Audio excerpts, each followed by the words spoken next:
ask. Let's start off with good news. Yeah. It was rare to have these days, but good news in Texas. This happened a couple weeks ago. At this point, Taylor Remit won a huge, super deep red district in outside Fort Worth, state legislature. Like he just win it. He blew his like competitor away, and so I mean, every election's right. Like there's some alchemy to it, right? You don't know if it's necessarily gonna. It's because of the candidate or the issues, what's happening in the state, who they're running against. It's a mix, right? But how did this happen? Like, I mean, he was a run for something candidate, which is why I Why? asked.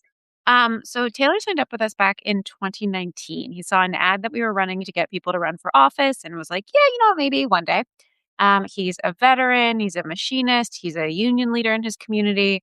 Um, sometimes it takes folks a while, and I think it's really important to 2019, note yeah. this. He signed up with us 6 years ago, and in 2025, there was an opportunity for him to run for state senate. There was a special election. The Republican had resigned to go take some like corporate job. Sure. Um, and this is a district that Trump won by, I believe, 17 points. So very red area. Yep. It's a community that, in particular, I think it's worth naming, has had a bunch of stuff happen around the schools, Hmm. both with school vouchers, where they're pushing through this program in Texas to try and get, like, basically defund the public school system and move all the money into private or charter schools. And Which is not popular. not popular, Yeah. especially because the more you do vouchers, the more it hurts, in particular, rural schools. So it's created a really interesting coalition in Texas. And a lot of complicated stuff around book bans, Moms for Liberty, and far right extremists on the school board in this area in particular. So schools have been a really galvanizing thing for this community. Taylor gets into this race in the first round of the special election, in which it's like sort of like an open call, and whoever gets 50% plus one wins. There's a couple Republican opponents against him. Two of them have billionaire backers. And Taylor, in this November election, wins with 47.5% of the vote.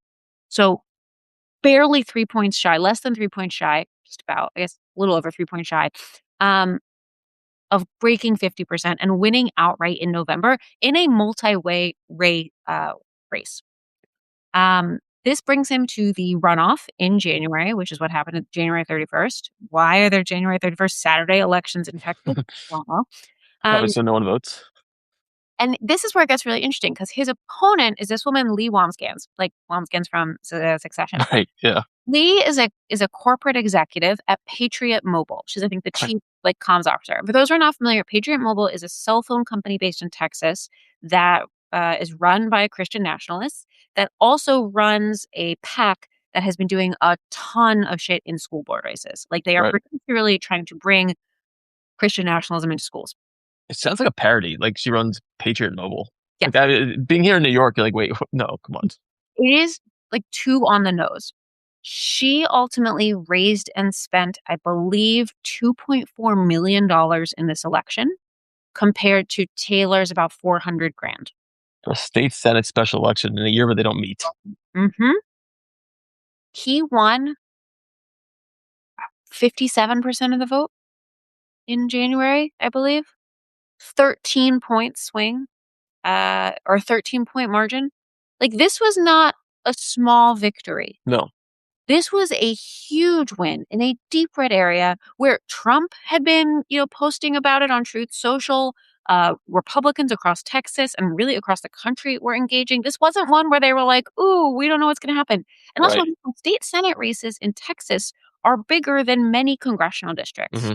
This is Huge also not districts. like a 400-person race. It's a million people in this district. It's a big deal. Big, big deal.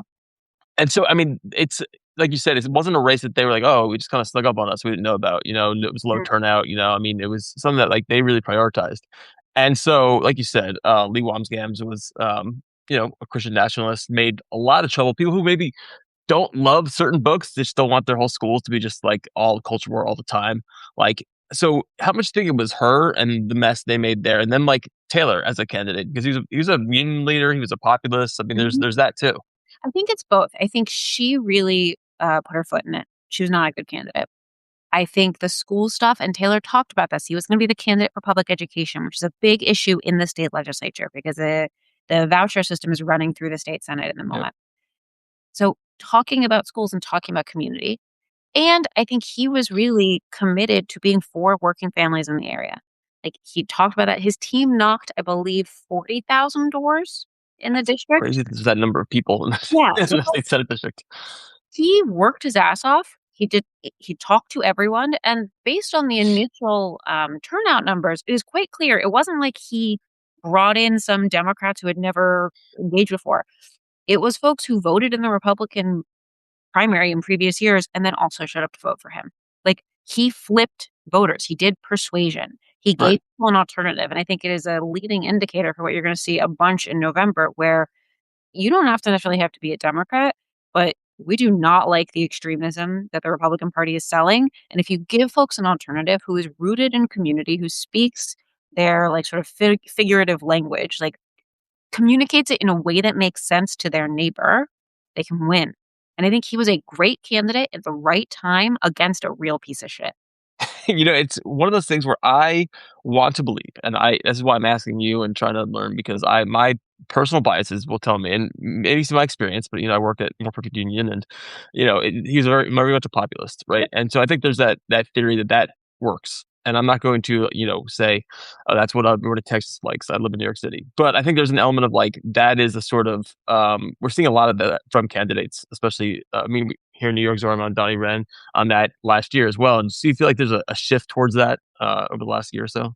I do. I think it is a broader conversation about what it means to stand up for working people, about thinking about class as a real dividing identifier, because it allows people to come in across race, across ethnicity. Um, and I think it helps that she was like so clearly the billionaire's pick. Yeah. Um, sometimes they make it easy for us. That's yeah. We had lasted this when we had when Zoran was running in the primary against Cuomo, and Mhm. in a lot of ways he kind of made it easy too. That's such an obvious contrast, right? We don't have to go back to that election, but it was just like on a platter. You just got to be willing to take that. I Yep. guess, yeah, take it, put it in front of you. Yeah, I think that's absolutely, and he also, like, Taylor didn't take the bait on throwing trans people under the bus. He did not engage in a lot of the culture war stuff, but he did talk about schools, and I think, like, sometimes people are a little hesitant to talk about education, thinking about it as a culture war. Education is the most kitchen table issue you can imagine because it's people's Yes. kids. I mean, you know this as well as I do. When it comes, like, there's nothing more personal than how your kid is gonna be educated. So I do think, like, that's an interesting, not every race that's appropriate, not every race that's, like, relevant, but for the ones that it is a really powerful way to make it feel very direct for folks. And you're seeing, like, in Florida and other places where the Mhm. culture on schools were so incessant and deep, like, it receded to some degree because people were like, "Okay, I just want my kid to learn. Like, please just stop." Even if I kind of agree with you about bathrooms or books or whatever it is, like, just, "Guys, gotta knock it off. We need to learn. We need the kids to, like, learn." The kids can't read, like, get them reading. Right. Exactly, yeah, 100%. And so, that was a huge upset. There's been more of them too. I mean, it's not just Taylor. I mean, it's been happening over and over again, and, like, what's the lesson you take from it? Other than like run everywhere. Like if you were like a candidate somewhere else and you were watching that campaign, what would you take from it? Um, Money is very loud. Money is not determinative. Like, you obviously need resources to run a strong campaign, but you can absolutely win even if you are outspent. So do not, panic if you see your opponent getting, hundreds of thousands or millions of dollars. If you have enough to run the race that you need to talk to the number of voters you need, you'll be okay. The second, I think, is thinking, how local can you keep it? I think this is something that Taylor did really well. He really made it feel personal to the people he was communicating with. He was talking to voters about the things they cared about. The more local you can make it, the better. Um, and I think, especially this year, there is nowhere that is unwinnable. It is not too late. I'm going to say this a bunch today, I'm sure. It is not too late to get on the ballot in a whole bunch of places in 2026. If you are thinking about running and you're like, I would, but it's a long shot district, it's super red, it's Trump plus 20, this is the year. Like, Yeah. this is the moment, this is the time. I hope there's no better time, but this is the time because I think that the possibilities for where we could win this year are basically endless. I mean, you're working. Run for Something has a partnership, right, with like Dirt Road, right? You're Mhm. doing a partnership with more rural candidates, and it's something that Democrats, I think, have spoken about for years, but now they're actually maybe doing. Yeah, we're doing a specific cohort program with them to help rural candidates run for local office, especially young leaders in these rural communities. We just did a great kickoff call. We had a couple hundred folks sign up for it. Um, they're an amazing team. It's run by actually one of the co-founders of Dare Road Organizing is Chloe Maxman, who was a Run for Something candidate and an alum in Maine, who first held a seat in the Maine House and then flipped a seat in the Maine Senate. She was at the time, I think, a 25, 26-year-old climate activist in one of the oldest, whitest districts in the country in the state legislature, because Maine is very old. And part of the way that she was able to win that was she literally talked to every voter. Like when there's like 13,000 people in this district, she literally talked to all of them. And I think that there's something really powerful about that. With in these small races, you really get to know the people in your community. Yeah, and I think there's also an element of like new and fresh politicians versus people who have been there for a very, very long time. In the sense that like, and we're seeing on the Democratic side as well. I know you guys had called for anyone who's 70 up or up to step down from office. 100% agree with that. Wow. Or to not run for re-election. But like these people are young and they are connected to the community. And whereas if you're an incumbent, and Republicans have a lot of incumbents across the country, like you are increasingly not as connected. Totally. And I think you, in a lot of these places, haven't had a real challenger in a while. So your campaign skills have atrophied. You have not had to talk to voters, face the voters, or experience any kind of need to defend your work in quite a while. And that makes you not very good at this. Because politics Right. is anything else. It takes time and practice to become good at it. And when I launched this newsletter in 2017, I think it was like probably a year after you, or Yeah. around the same time. I remember something. The idea was like, hopefully you can build a bench, right? Mm-hmm. Like hopefully you can start identifying places where you can get some people elected locally, and they can start moving up, and that's now happening, right? You guys have like people who are running for Congress, right? There's a bunch of people who are representing people. We have like a half dozen or more running for Senate, a half dozen or more running for governor, couple dozen running for Congress, and a whole bunch running for statewide offices. We've got people running for the statewide office in Secretary of State in Colorado, Treasurer in Colorado, Francesca Hong, who's running for governor of Wisconsin, Brewell Roman, who's running for governor of Georgia, Jermaine Johnson, who's running for governor of South Carolina, Ethan Corson, governor of Kansas. I could go on and on and on. Christian Menefee, who just took his seat in Texas, was the Harris County attorney before then. There are so many good leaders now rising. James Tallarico and Jasmine Crockett in Texas. So either way, we're getting a run for something alum in that nomination. My girl Mallory McMorrow in Michigan. Right. Now, these amazing leaders who ideologically, like, not all over the map, but like they're not all perfectly aligned. And I think this is the key of what we have tried to do, which is, Democrats love to talk lately about like building a big tent. We have built that big tent. We have built a program that is very tight on values, very flexible in how those values show up as policies. Sure. So what are the values? So we have things like pro-choice, pro-working families, pro-affordable healthcare, access to higher education, pro-climate change is real. We have a responsibility to do something about it. I think they just decided that wasn't real at the national level today. There's a lot of things that just happens and you're like, what? I can't. Pro-reducing gun, like taking steps to reduce gun violence, pro-racial justice, and pro-public safety. And there's like some minutia there. Our endorsement application is fully available. It's public on our website. You can go through and see. And we ask people, like, tell me what it means to be a pro-choice city council candidate in Juneau, Alaska. It's going to look and talk and sound a little bit different than a pro-choice state legislative candidate in Florida or New York or Iowa. As long as we're generally aligned on the direction we are rowing towards, and especially if you can tell me both what does that mean for you and why is that where your community is? Like, how does that reflect where your voters are? We're pretty open to a lot of interpretations here. Yeah, I know one of my friends is running in the, West Village, right, for city council, and that way they probably interpret or they run for trans and LGBTQ rights a little bit different than when they might do it in Texas, Louisiana, and places like that. But it's the principle of it. Yeah, the idea is like trans people deserve dignity and respect.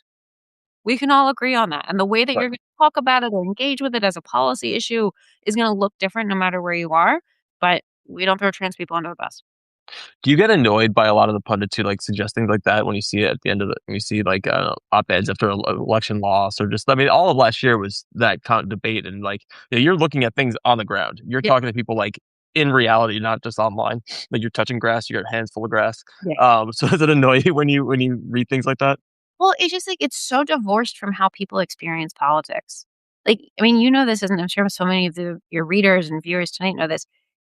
Candidates are not just collections of policy positions. They are people with stories, with community ties, with a particular way of communicating, and that affects how the policies come about. So it's not just as simple to say, like, you must believe XYZ thing, and if you do, you will win. No. I- If you say, I believe in uh, like canceling student loan debt, if AOC says it and Joe Biden says it, they're going to be received very differently. Like, it is not, and that is not to say that one is right or wrong. They're just like, they're different people with different power and different experiences, and people have different feelings around them and their brands and their gender and their age. All of that matters. So when I see these conversations about like, what policies do we need to hold? How do we need to engage? It's like, no, we need to find people who are effective communicators and have really strong values and know how to show up for their neighbors. They Yeah. can do that. Everything else is kind of, if not negotiable, learnable. Mhm. As long as they're genuinely values aligned, we can figure it out. Yeah, I mean, you guys, I mean, people also apply for your endorsement too. It's a thing where you have to go through is Mhm. so you can only say yes to so many people, there's only so many staffers. But like, it's what do you look for in a candidate? So beyond values alignment, there's a couple like sort of demographic things we look for. You know, we only while our pipeline materials are open to folks of any age, we only endorse 40 and under. We only endorse in state house, state senate, city council, school board, library board, everything else local. We only endorse first or second time candidates. And we really focus on people who are rooted in community, running strong grassroots driven campaigns. So part of our endorsement application is like, tell us your campaign plan. How are you talking to voters? What are your community ties like? Tell us the oppo on you. We're going to do a background check, so tell us what we're going to find. And if you're Oh, that's lying, good. we're not going to like it. I have to We stop right there. yeah, we ask a little bit about like, yeah, we want to know your fundraising. We want to know like, is there polling in most races there or not? Um, but really, it's to get a sense: is this someone who's putting in the work or has a plan to put Mm, in the work, who can really connect with people? And who like has a story to tell. And that doesn't always mean like a sob story, but has a story they can tell about not just themselves, but why voters should want them to win. Like what's in it for the voter if this person wins? How are they going to feel it? How are they going to see it? And if you can visualize that, it's transformative. yeah, give someone a reason to vote. That's exactly right. You know, what you call it? I mean, there's obviously last year we're in the city, I think about it a lot, like affordability, and that Mhm. became like the buzzword for Democrats. But you know, you work with people who are so they aren't political like consultants. They don't think in Mhm. buzzwords. What are the issues that people are coming to you saying, and we really care about a lot this year? What's motivating people? I know you have the new renters thing Yeah. this year, which is a huge one, which I'm glad to see because very few renters are in political office. But like, Ni- what are the things? Housing is one of the it's a top issue we're hearing candidates talk about. Um, I think just to put some stats here, 93% of elected officials are homeowners compared to about 65% of American people. And I just saw some new stuff today in most America, maybe not most, a substantial number of American cities, renting is more affordable than owning at this point. Yeah. A lot. Is that a good thing or a bad thing? I don't know. But we are reaching a point where the number of renters is going to increase and increase and increase. And we need to say in how housing is being shaped. Yeah. So housing is one of the number one things. And I think again, the levers that you can pull and the sort of like way that that issue shows up is a little bit different, both depending on where you are and what level of office you're running for. But we are seeing people talk about housing and they need to build more. They need to expand support for tenants. They need to change eviction rules. All of those things in service of especially first-time home buyers or renters. Yeah. The second big issue, childcare. So expensive. You know it. I know it. It's a big. It's Uh, crazy that being in New York City, like we have childcare here for some degree for 3K, so it like makes it affordable to stay in the city of all places. But yeah, it's crazy. Even the suburbs, it's nuts. I I mean, I don't know about you, but I do the math every so often of would it be cheaper to leave the city? And it's like, yeah, you might get more space, but I'd have to pay for childcare for 3 more years. Yeah, absolutely. Yeah. So childcare is a big one. Um, transparency is a big Mm, I mean, actually, corruption, I what guess. yeah. And even more than that, like trust in government. And I think corruption is part of that, but also bringing community engagement into local government, making sure that people feel like they have a say, they understand how city council budgets are working, they can attend meetings, they're like deeper connections with community, bringing government into the 21st century. We Yeah. were looking at our, in particular, red to blue flips in 2025, of which we had 43. Yeah. 90% of them named some kind of like commitment to transparency or accountability as part of that, which is so interesting to me. I'll say the final thing that people are really mentioning, and this is the one that is the most different from 2017. In 2017, 2018, people are talking about housing, talking about democracy, talking about like reproductive rights, schools, all of that. And that's sort of stayed true over the last couple of years. Sure. This year, people are very explicitly saying, I am done waiting my turn. Mm. I am sick of the same old people, Literally. literally and figuratively, telling us they're going to solve the same problems over and over and over again. I have no interest in being told to get in the back of the line. I am not waiting to be tapped on the shoulder. Like, I'm getting in this fight. I think that is the thing that is new in the last 18 months. And I love that because it tells you that we're getting people who are going to fight. I mean, and there's always been primaries, but most of them have been like gadflies running against an incumbent, and that was that, right? But I feel like you probably, I don't know, you can tell me like more primary candidates, more like contested primaries than you've seen in a long time. It does feel that way, and a lot more open races because people are retiring, which is phenomenal. I would say we on the local level, it's people don't really track this stuff that closely, but Yeah. there is a lot more challenging of incumbents with a lot more open seats. But I know that a number of our alum are now challenging Democratic incumbents in Georgia, in California. Off the top of my head, there was in Texas now, like Al Green versus Christian Menefee, Right. and a number of other places where they're done waiting their turn. And it's one of the things where it was sort of like I guess Biden, right, having the shovel sort of like led to it, but it finally became okay to say it out loud. It felt like you could say it for a long time, like the older people have to be respectful, but all of a sudden it became like, no, it's okay to say if you're older, you should. Yeah. And I think like I the lesson from Biden here is that we can't assume that these conversations are happening in private. Yeah. Because nobody in the inner circle of the candidate has the right incentives to do so. Like, it's not gonna be on the staff, it's not gonna be the family, it's not gonna be the donors. No one is gonna tell the candidate, "Ma'am, sir, I think it is time for you to pass the torch." Right. It has to be a public conversation, and the stakes are too high in this moment to privilege people's feelings. I'm not saying, and like nobody is saying, like, take him out back and hit him over the head with a shovel. That's what Christy Noem. Yeah, well, mm. We are saying retire with dignity. Give the torch to the next generation. Pass the baton. If you don't, you are going to be in a position, and we're seeing this now, you're going to be in the position where you have to affirmatively make the case that you are the best person to lead us into the future.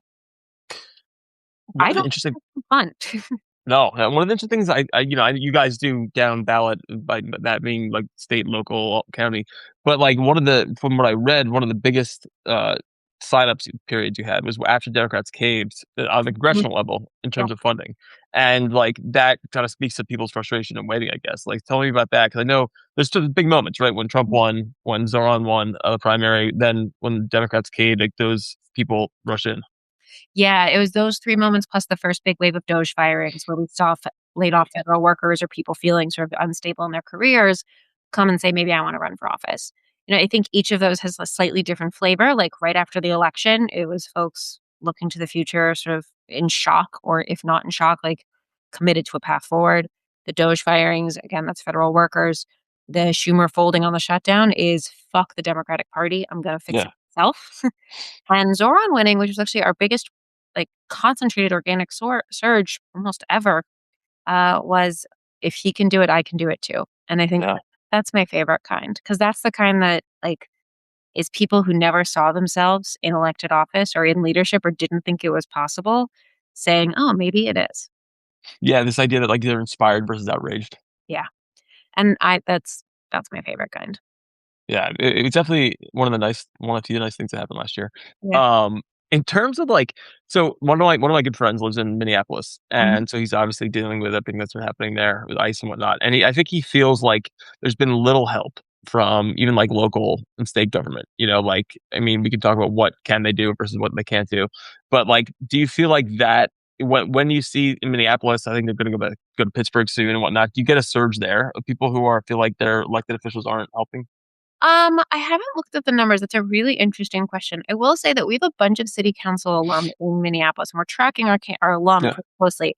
And I have been really impressed by the way that they have stepped up. And I don't know if they are representing the district where your friend is, yeah, but Jason Chavez, who's one of the members of the Minneapolis City Council, has been organizing food drives on the ground. mm, Um, uh, Arin Chaudhary has been really aggressive about being like an observer. A bunch of the folks who are St. Paul City Council members have been like doing Ice Watch across yeah, the city.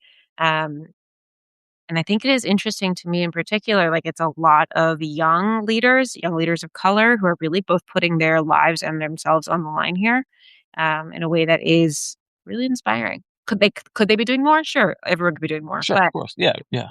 I do think that there is. I don't want to discount some of these city council members who've been really amazing. Yeah, no, for sure. I think like people sometimes look like the figurehead of the government, maybe mayor or something, and then really think about everyone who's underneath there. But and you're a Democratic organization, but for the first time, you guys are endorsing independence, which is pretty Mhm. big. I mean, we look at Dan Osborne in U.S. Senate, but that's pretty big to me. It is, and I think it was a big shift for us, like, even philosophically, because I think we've identified, and this is something we heard from our partners on the ground and from candidates, especially in the last year or 2, that there were places where their values aligned, but they just can't run under the Democratic Party brand. Yeah, So, we're gonna be pretty careful about this. There's, like, some real practical reasons why people maybe shouldn't run as an independent, even if you want to, from, like, ballot access to, the fact that voters do still use person identity as like a heuristic, and depending on the resources you have, there's some sure. mechanic things here, but we're open to it. We're accepting applications for it. I think it's the thing that we're going to do that you'll probably hear me talk about the least, if only because for the folks that we engage with in this way, it may not benefit them to be like publicly Mm, lifted up by us. But they'll still be getting all the behind the scenes support that comes with our endorsement.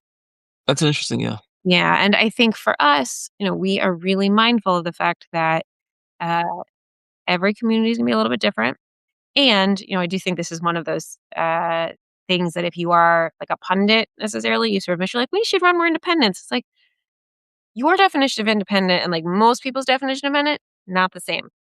right, You think of independent as, like, basically a Democrat who just wants a different letter by their name. For a lot of people, they're independent because they, like, are, like, deep libertarian or, like, pretty far extreme to the point of which I actually don't think that is what you mean. right. Yeah, there's an element of like, and I think it's a matter of like, what does voters care about? What do like people in DC think they care about versus what in reality too, right? Those are two very different things as well. 100%. And so the other thing is, I mean, we're talking about independence in places where they maybe Democrats can't. When that's going to be even bigger, you guys are running with this. You got to worry about the electoral maps in a few years, right? All the redistricting and the Wow. census is going to be really big. Like, New York's going to lose seats, California's going to lose seats, Illinois. So you got to create that bench in like Texas, Florida, throughout the South. It's like pretty. It's not just like, oh, we'd like to have more power there. It's like, this is survival. Survival. So we specifically did spend 2025 doing a ton of research here. We looked at redistricting, we looked at census projections, we talked to political scientists and experts and partners across the country. And what we found is that there are about a dozen states where our particular intervention could be meaningful, either for the Electoral College or for new House seats that could pop up, or for long-term sustainability and power. So in those, sort of explain here, we got Arizona, North Carolina, Georgia, and Ohio. In Ohio, we need someone besides Sherrod Brown who can run for Senate. Yeah. I actually think we have some strong options there, but we need to keep supporting those options and keep making sure Right. that we have really good candidates there. We want to really build infrastructure in Utah, Nebraska, and Iowa. All of them are places that, for slightly different reasons, there is opportunity there. Nebraska is a unicameral state senate, and it's Right. all partisan, so you can actually get people in who have a slightly different perspective. Utah, wildly changing demographics. They are not MAGA there. Like they're No, not. it's they push back against the getting rid of the public sector unions. They Yeah. pushing back on gerrymandering. It's been really interesting to see that sort of Very change. young and very Latino. Like, the Salt Lake City Council is majority Latino, I which didn't know that. it's very interesting to me. And then the other states for us are Texas, Florida, Idaho, Louisiana, and Mississippi. Idaho always surprised people in this list. Boise, in particular, is gonna get a Yeah. second congressional district in 2032. Really? Yeah, because the population of Idaho has changed a lot. It's been the largest growing population center. It's like 60% of the state lives in the county around Boise. Um, we don't have any Democrats who could run for office there. Yeah. Like, we don't have any. Where So do you find them? Like, are there people who live there and want to do it, or you just gotta like import them? Because ideally, we can find people who live there and want to do it and need a little help. And I'm not saying yeah, we need to flip the seat immediately, but we should start thinking about, okay, can we win a city council seat, a couple school board seats, a county commission seat, the kinds of right. offices. I don't know the exact structure in the county or city. So if you're in Idaho, forgive me if I got that wrong, but those kinds of local offices where in a few years' time, you might have a politician who could run for Congress and has some of the skills and the network that you need to do it. Texas, Florida, Louisiana, Mississippi, again, the whole dozen states. I'm not saying that all of those will be battlegrounds in 2032. Sure. If we don't do this work, we will have no to few paths to victory in 2032. We need to just create as many opportunities to win as we can. And this is the kind of fundamental blocking and tackling of politics that the Democratic Party has failed to do over the last Yeah. decade, if not longer. And, you know, I'm really optimistic because I think in a lot of these places there is opportunity and we are pretty close in a bunch of them. Like again, North Carolina, Roy Cooper should not be our only option for that US Senate seat, but give us a couple more years. Hopefully he wins this, makes it one term, and then we can have an incredible bench of folks who could run for that office. Yeah, if you think places like Arizona, right, where like there has been just grassroots organizing for so long, Mhm. and all of a sudden it flipped in 2020, and maybe that didn't went back to Trump in 2024, but it's very close to the legislature could flip this year. Like it seems like also a time where like if there's any time to start building a bench, it's now, That's right? right. You get people in. I mean, a lot of the folks that we have running for Congress now are folks who first won in 2018 when there Mm, was, again, a big blue wave. It's how you start seeding people. And then once you're in, it's like a little bit easier to win reelection.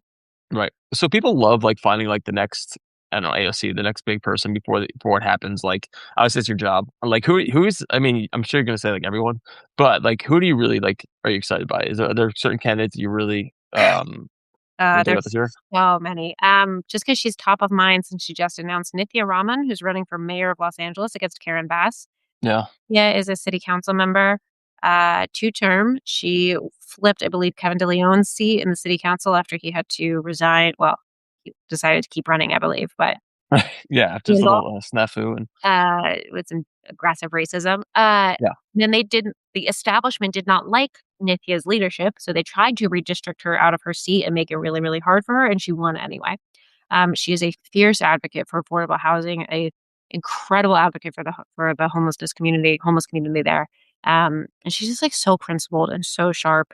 And she got into this race very last minute. In Yeah. part, looked around and was like, "This cannot be a basically uncontested election for mayor of Los Angeles." I think That Karen Bass is pretty surprised by it, right? She was like, yeah, I mean, Nithya had endorsed Karen. yeah. Like, but I think Nithya is, the articles are calling her like the Zoran Mamdani of LA. And I don't know if she would agree with that. I'm not sure it's like a fair comparison. Right. She is the Nithya of Los Angeles, and she is so interesting and compelling and like of LA in the best possible way. And I'm just really excited to see her rise because I think California is another place where you would think we have a really deep bench, but then you look at like all the gubernatorial candidates and you're like, Yeah. It's one of those places where sometimes it's so single party that anyone who's at all interesting gets, blocked out because you can't run or it's too much money or something like that. Where like all of a sudden it's like the mayor of San Jose, which is like I think he just represents yeah, Silicon Valley. He's yeah. one of the big names. Another guy I'm really excited about in Pennsylvania, Justin Douglas, who's running for Congress in, I think, Pennsylvania 8th. We worked with him in 2023 when he ran for Dauphin County Commission. Right. He flipped that seat red to blue for the first time in over 100 years. He is a former pastor who got fired from his church for being too welcoming to LGBTQ congregants. Uh, really thoughtful, really values driven, has done a ton of work over the last 2 years to really fight corruption on the county commission level. Like, people were taking some of his colleagues who did not like him were taking money from people who had contracts with the county. It was like one of those type messes. He's now running to flip a congressional seat. I'm really excited for him because I think he particularly brings his faith with him where he leads in a way that I think more Democrats should be doing. Yeah, like the Tellerico effect.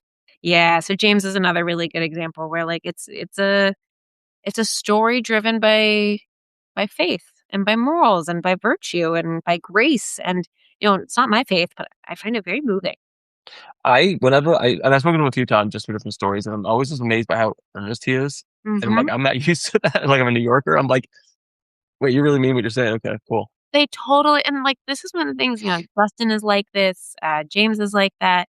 There's a state senator in Georgia named Kim Jackson, who is a Mm, queer Black farmer in the state Senate.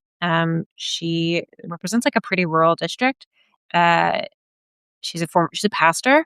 She like speaks so meaningfully about what it means to like care for the unhoused, like in the light of her like faith. And I just, yeah, it's so earnest is the right word. Like there's no cynicism there. And I yeah, think that's for some people can't pull it off, like, Cory Booker, like, a little cheesy, but for these folks, like, it's so just cooked. They're fully cooked in it, and I think that's yeah. it's really powerful. How you guys do millennials and Gen Z, and I'm thinking like millennials are starting to get past that 40 age. Mhm. Like my brother's a young millennial, so he's like 30. So like you still got some time there. But like what is like is there I don't forget what even is after Gen Z? Is like Gen Alpha or something. Like when are you gonna start thinking about people like that? Ugh, I can't even It's begin. depressing, Yeah, but no. Right now our big thing is making sure that we're really bringing in those young Gen Zers, those like yeah, 25-year-olds in particular, especially women or like candidates of color in yeah, that particular bracket. If only because like young men absolutely are raising their hands to run, which great, I love it. More right. too, but we want to make sure we're really being proactive about reaching candidates who might not Yeah. see themselves in power. Um, because even if they don't want to run today, we have found that the longer someone spends in our pipeline, the more likely they are to win. Like Taylor. Hmm. I mean, that's I guess I would say that's probably my last question. Like you work with the young candidates and like so much was made in 2024 for a good reason of like younger people moving, especially young men moving to the right. I mean, I think young women also were a little more Trump than people expected. Like the polls have shown that's kind of fallen through, but it's also like you got to give something people like to come back to, right? It's not just like, so what have you found that like, especially really young people, like, is it that Democrats are connecting with them better, or they just like hate Trump? Like, what is it and what do you predict is going to happen this year with them? Well, I think Trump made promises, tried to write, what is the expression? Tried to write checks his ass couldn't cash, or like what? Yeah, Yeah, his mouth is writing checks. Yeah, yeah. written checks his ass can't cash. Is that the expression? I I don't. don't. It's checks and not being able to cash them. Yes, I think we can say that. he is making promises he could not deliver on. Let's call it what it is. We don't need to mix metaphors here. Um, I think that is like really disappointing to young people. They voted because they wanted cheaper groceries and more affordable housing, and he's out there. Groceries are more expensive, and he's saying, "Actually, I don't care if housing prices go down. I want Right. so your house value stays the same." He's a So developer. So yeah, so like that, I think is the opportunity for Democrats. What I believe we have to offer them is a really clear vision, in particular on housing. I think we need to be talking about AI. I think Alex Bors in New York 12 had just presented today an yep. incredibly compelling vision for reform, like a framework for a congressional regulation on AI that covers that from a bunch of different angles. I'm not a policy expert. Smarter people than me could tell me if like the details, but I think that that's the right way to be thinking about it. Of like, Yeah. what are all the different possible levers we could be pulling in order to make sure that AI is being used responsibly and safely and in a way that does not displace jobs, because that's something that I think young people are really freaking out about. Yeah. I mean, Alex is my district, Mhm. and so it's one of the, I guess, like, I mean, not personally, but one of the wealthier districts, Yep. right? And but at the same time, like white collar people are going to be just as endangered by AI if they aren't already, whether it's like ghost jobs or like just people having their lives picked apart or being spied on or like having their jobs replaced. So it feels like that is like in a way like a great equalizer in a lot of ways, that issue. Well, and I think it's also touches like AI in education, tech in schools. It sort of like touches on the anxious generation sort Right. of parent style. So I do think, if we're able to talk to that in a way that makes sense and doesn't is not doomerism, but is also not hype. Um, And I think being really honest with young people in particular, like, yeah, this shit sucks. We cannot try and pull the like Biden 1-2 step of, oh no, everything is great. Like, no, things are bad. Yeah. We need to be honest with young people, with all voters, but especially young people. Things are bad, things are broken, they're not working for you. I'm going to try and fix it, and here are the things I'm going to do. Because I do think can't remember if we talked about this before, but I think one of the things that Mamdani did so, so well is, yes, he talked about affordability, but he also put it in the larger context of things need to be affordable so that you can actually dream again, so that you can Hmm. be efficient, so that you can picture what your life could be like if you weren't so stressed about being able to pay rent every month and Right. every month. And for young people in particular, for Gen Z in particular, who have a very different relationship to work, to ambition, to the American dream as it exists, in that it doesn't feel like it is ever going to be, within their grasp. Being able to talk about the economic things you are going to do so that it is possible that young people can reimagine a future for themselves. Yeah. That's what candidates can really deliver. And then the question is, you got to get in the office and do it. Because that's right. That always, there's an element of like disenchanted with Democrats because they didn't deliver a lot of times. And now, like, I think that's going to be the big thing. I think the Democrats will probably take over, not all levels of government next year or this year, but it's going to get closer.